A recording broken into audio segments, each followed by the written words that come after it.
Hi hello welcome to my YouTube channel. இன்றைக்கி சூப்பராக நல்லா டேஸ்டியாக இன்றைக்கி நம்ம வஞ்சரம் மீன் ஃபிஷ் கறி பண்ண போகிறோம். இந்த ஃபிஷ் கறி வந்து க்ரீமி வஞ்சரம் ஃபிஷ் கறி. நம்ம எப்போவுமே நார்மலாக பண்ணுற மாதிரி இல்லை. இன்றைக்கி சூப்பராக கொஞ்சம் ஃப்ரெஷ் க்ரீம் வச்சுட்டு நம்ம கடைசியில் ஃப்ரெஷ் க்ரீம் சேர்க்க போகிறோம். நல்லா சூப்பராக நல்லா டேஸ்டியாக இருக்கும். இன்க்ரீடியன்ட் மூணு மசாலா தான் நம்ம வைக்க போகிறோம். ஜாஸ்தி மசாலா எதுவுமே இல்லை. வேறு chilli powder, turmeric powder, coriander powder, அப்புறமா க்ரீன் சில்லி வச்சுட்டு நல்லா சூப்பராக ஈஸியாக குயிக்காக நம்ம இன்றைக்கி வஞ்சரம் மீன் ஃபிஷ் கறி பண்ண போகிறோம். வாங்க பார்க்கலாம் இதுக்கு தேவையான பொருள் என்னென்னு பாருங்கள். தேவையான பொருள் காமிச்சிடறேன். ஒரு சின்ன சைஸ் அளவு ஒரு கேஜி அளவு இருக்குது வஞ்சரம் மீன். ஒரு பெரிய சைஸு ஆனியன் சின்னதாக கட் பண்ணி எடுத்து வச்சுருக்குறோம். அதே போல் ஒரு 2 மீடியம் சைஸ் டொமேட்டோ கட் பண்ணி வச்சுருக்குறோம். மசாலா பொடிகளில் காமிச்சிடறேன். 1.5 டீஸ்பூன் தனியா பொடி, ஒரு 1 டீஸ்பூன் அளவு காஷ்மீரி சில்லி பவுடரு, அப்புறமா ஒரு regular chilli powder 1 teaspoon, 1/4 teaspoon வந்து டர்மரிக் பவுடரு. பாருங்க, இஞ்சி பூண்டு பேஸ்ட்டு காமிக்கிறேன் 1 டீஸ்பூன் அளவு, அப்புறமா 2 க்ரீன் சில்லி, கொஞ்சம் கறி லீஃபு, கொஞ்சம் கொத்தமல்லி. இவ்வளோ தான் இந்த மசாலாங்களை. இவ்வளோ தான் இருக்குது. கார அளவு நீங்கள் யோனவையில் அவ்வளோ சேர்த்துக்கோங்க. கொஞ்சம் புளி தண்ணி கரைச்சி வச்சுருக்குறோம். தாளிக்கு கொஞ்சம் வந்து நம்ம வெந்தயம் எடுத்து வச்சுருக்குறோம். வெந்தயம், கடுகு, அவ்வளோ தான். பாருங்கள், ஒரு சைடு வந்து ஆயில் வச்சுருக்குறோம் சூடாகிறதுக்கு. சூடானோன்னா நம்ம கடாயில் தான் செய்கிறோம். சூடானோன்னா நம்ம கொஞ்சம் வெந்தயம் சேர்த்துக்கலாம். பாருங்கள், கொஞ்சம் ஒரு 1/4 டீஸ்பூன் அளவு வெந்தயம் சேர்த்தா போதும், ஜாஸ்தி வேண்டாம். கொஞ்சம் அது நல்லா கொஞ்சம் வெடிக்கிட்டோம். வெடிச்சோன்னா கொஞ்சம் சீரகம் சேர்த்துக்கிறேன். நல்லதில் சீரகமும் கொஞ்சம் கடுகு, அவ்வளோதான். அதுக்கு மேலவே நம்ம கட் பண்ணி வச்சுக்கிற வெங்காயம் சேர்த்துக்கலாம். பொடியாக கட் பண்ணி வச்சுக்குது. கொஞ்சம் நல்லா ப்ரௌனாக வதக்கி எடுத்துக்கலாம். இந்த வெங்காயத்தை கொஞ்சம் லைட்டாக ப்ரௌன் ஆனோன்னா பாருங்கள், இந்த அளவுக்கு ஆனால் போதும் நம்மளது ஆனியன்னு. இதுக்கு மேலவே நம்ம இஞ்சி பூண்டு பேஸ்ட்டை சேர்த்துக்கலாம். கொஞ்சம் நல்லா வதக்கி விட்டுடலாம். பச்சை வாசனை போகிற வரைக்கும் ஒரு 2 நிமிஷம் வதங்கினா போதும். இதுக்கு மேலவே நம்ம தக்காளி கட் பண்ணி வச்சுக்கிற தக்காளி சேர்த்துக்கலாம்.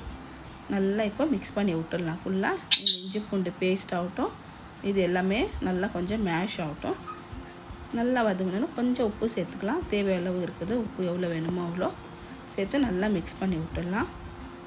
நீங்கள் பார்த்து சேர்த்துக்கோங்க உப்பு எவ்வளோ வேணும் இருக்குதோ. இப்போ நான் பார்த்து இப்போ சேர்க்குறேன். அப்புறமா திரும்பியும் நம்ம கொழும்பில் கொஞ்சம் சேர்க்க போகிறேன். வெறும் இந்த வெங்காயம் வதக்கிறதுக்கு தக்காளி வதங்குத்தான். கொஞ்சம் மூடி வச்சிடலாம். பாருங்கள், 2லேருந்து 3 நிமிஷம் மூடி வச்சுட்டேன். இந்த அளவுக்கு கொஞ்சம் மிக்ஸ் பண்ணி விட்டுடலாம். இதுக்கு மேலவே நம்ம இருக்கிறது மசாலா பொடிங்க எல்லாம் சேர்த்துக்கலாம். இதுக்கு மேலவே பாருங்கள் இருக்குது மிளகாத்தூள், மஞ்சாத்தூள், தனியா பொடி, அவ்வளோதான். வேறு எந்த மசாலாவும் சேர்க்கலாம். நல்லா மிக்ஸ் பண்ணி விட்டுடலாம். ஃபுல்லாக நல்லா மிக்ஸ் பண்ணிவிட்டு மூடி வைக்கலாம். பாருங்கள், மூடி வச்சுட்டு நல்லா எண்ணெய் பிரிஞ்சு வர வரைக்கும் நம்ம மூடி வைக்கலாம். ஃபுல்லாக 2 நிமிஷம் நம்ம நல்லா மூடி வச்சிட்டோம். பார்த்துக்கோங்க. பாருங்கள், எண்ணெயெல்லாம் நல்லா பிரிஞ்சு வந்துக்குது ஃபுல்லாக. பாருங்கள், இந்த அளவுக்கு கொஞ்சம் மசாலா நல்லா மிக்ஸ் பண்ணி விட்டுலாம். கீழே அடி பிடிக்காத அளவுக்கு நம்ம பார்த்துக்கலாம். இந்த அளவுக்கு கிரேவி ப்ரோ பாருங்கள், இந்த அளவுக்கு திக்கு இருக்குது. இதுக்கு மேலே நம்ம புளி தண்ணி கரைச்சி வச்சுக்கிறோம் இல்லைங்களா, அந்த புளி தண்ணி சேர்த்துக்கலாம். நான் ஒரு நெல்லிக்காய் அளவு இல்லாட்டி எலுமிச்சங்காய் அளவு நம்ம கரைச்சி வச்சுருக்குறோம். கரைச்சி நான் வடிகட்டி எடுத்து வச்சுக்கணும். இப்போ நல்லா மிக்ஸ் பண்ணிவிட்டு இப்போ நல்லா மூடி வைக்கலாம். இப்போ நல்லா கொதி வரணும். இது புளி தண்ணி இதாகட்டும், இந்த மசாலா பச்சை வாசனை எல்லாம் போகிற வரைக்கும் நல்லா கொதி வரட்டும். அது பாருங்கள், மூடி வச்சுட்டோம். நல்லா ஒரு 2லேருந்து 3 நிமிஷம் வரைக்கும் மூடி வச்சுன்னா பாருங்கள் நல்லா கொதி வருது. இப்போ நல்லா மிக்ஸ் பண்ணி விடலாம். இந்த மசாலா ஆகட்டும், இந்த தக்காளி ஆகட்டும். பாருங்கள், தக்காளி எப்படியே இருந்தால் போதும். நம்ம மேஷ் ஆகிடும். அதிலே நம்ம ஆட்டோமேட்டிக்காக கொதி வரதுலேயே மேஷ் ஆகிடும். பாருங்கள், இந்த அளவுக்கு. இதுக்கு மேலே நம்ம தண்ணி சேர்த்துக்கலாம். எவ்வளோ வேணும் அவ்வளோ. சுடு தண்ணி தான் நான் சேர்த்துக்கிறேன். பாருங்கள், நல்லா இப்போ நல்லா மிக்ஸ் பண்ணி விட்டுடலாம். இது நல்லா கொதி வரணும். ஒரு 5 நிமிஷம் வரைக்கும் விட்டுடலாம். பச்சை வாசனை நல்லா போகிற வரைக்கும். இதுக்கு மேலவே நம்ம கருவேப்பிலை சேர்த்துக்கலாம். க்ரீன் சில்லி ஆகட்டும், கருவேப்பிலை கொஞ்சம் சேர்த்துக்கலாம். கொஞ்சம் கொத்தமல்லி கூட மேலே சேர்த்துட்டு நல்லா மிக்ஸ் பண்ணி மூடி வைக்கலாம்.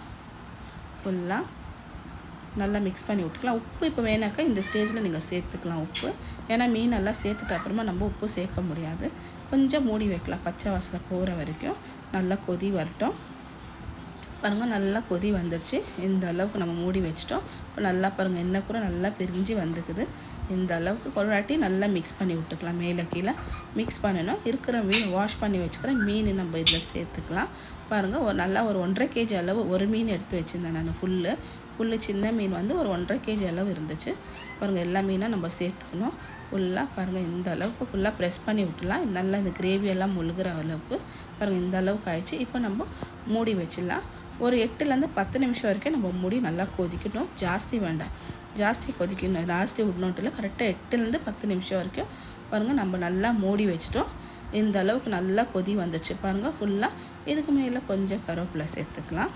கருவேப்பிலை கொத்தமல்லி அவ்வளோதான். சூப்பராக நம்மளது ஈஸியாக குயிக்காக நம்மளது ஒரு 5 நிமிஷத்தில் ஃபிஷ் கறி ரெடி ஆகிடுச்சு. இதுக்கு மேலே நான் பாருங்கள் ஒரு 2 டீஸ்பூன் அளவு ஃப்ரெஷ் க்ரீம் சேர்த்துக்கினேன். நீங்கள் சேர்க்குறதுனா சேர்த்துக்கலாம், இல்லாட்டி ஸ்கிப் பண்ணிக்கலாம். நல்லா சூப்பராக நல்லா டேஸ்ட்டாக இருக்கும் பாருங்கள். இருக்கிறோம் இல்லைங்களா, அந்த டைமில் தான் நம்ம ஃப்ரெஷ் க்ரீம் சேர்த்துருக்குறோம் பாருங்கள். மீன் பாருங்கள், ஒரு மீன் கூட ஒடியில் எல்லாமே நல்லா இருக்குது பாருங்கள், சூப்பராக இருக்குது. நம்ம கடைசியில் எதுக்கு நம்ம ஃப்ரெஷ் க்ரீம் சேர்க்குறோன்னா, ஸ்டார்டிங்கில் சேர்த்தானாக்கா நல்லா டேஸ்ட் வராது. இறக்கும் போது சேர்த்தாக்கா அதை இப்போ நம்ம பாருங்கள் மீனெல்லாம் நல்லா ஆயிடுச்சு. இப்போ 5 நிமிஷத்துக்கு முன்னால் சேர்த்துட்டு நம்ம மிக்ஸ் பண்ணி மூடி வச்சாக்கா இது டேஸ்ட்டே நல்லா சூப்பராக நல்லா டேஸ்ட்டாக இருக்கும். அதுக்கோசரம் தான் லாஸ்ட் ஸ்டேஜில் நான் ஃப்ரெஷ் க்ரீம் சேர்த்தேன் பாருங்கள். ஈஸியாக குயிக்காக நம்ம ஃபிஷ் கறி ரெடி ஆயிடுச்சு பாருங்கள். இந்த வீடியோ உங்களுக்கு கட்டாயமாக பிடிச்சிருக்கோன்னு நினைக்கிறேன். இந்த வீடியோ பிடிச்சிருந்தா ஒரு லைக் பண்ணுங்கள், ஷேர் பண்ணுங்கள், மறக்காத சேனலுக்கு சப்ஸ்கிரைப் பண்ணுங்கள். பாய்.